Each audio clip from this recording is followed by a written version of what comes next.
March is Epilepsy Awareness Month. This is Rylee's story. Rylee had his first seizure, he was 8 months old, and it was one-sided, and I'd never seen. I always thought seizures kind of took over your whole body, so I didn't know what it was at first, but actually thought he was having a stroke, and said we need to call 911. And that was the very first one, not diagnosed until you have another incident. Rylee was diagnosed at 12 months when he ended up in a pediatric intensive care unit at London University Hospital. And Rylee's diagnosis was status epilepticus right at the get-go, which is certainly not what you want to hear about epilepsy when you're getting a diagnosis. So the original diagnosis was serious from that perspective, that odds are there were going to be more seizures that were challenging to stop. I contacted Epilepsy Niagara myself, and I met with your director at the time, who gave me a ton of information about epilepsy. That was like an education session for me on epilepsy, and gave me a starting point and some support and some normalcy that was particularly helpful at that time.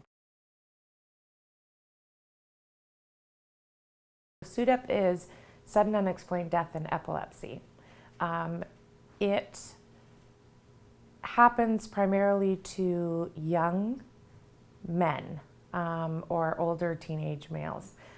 So to have it happen to a 2-year-old is fairly unheard of, that I'm aware of anyway. But the pediatric neurologist at the time didn't give me any information. So there wasn't really talk about severity. There wasn't talk about he could die. I knew from status epilepticus that there was a possibility that one could die. I did know that, but I had never been told anything about SUDEP. Elaine has a simple message for parents whose children have been diagnosed with epilepsy. The best advice that I can give at this stage is that you watch and you write everything. So there are seizure trackers that you can get online now, but you can make up one of your own. But I think that you need to be as educated as possible so that you know what you're looking for, because one individual can present with different seizure types. So Rylee himself, I believe, had about 4 different types of seizures. But the doctors, again, they hadn't witnessed the majority of the seizures, so it was more challenging for them.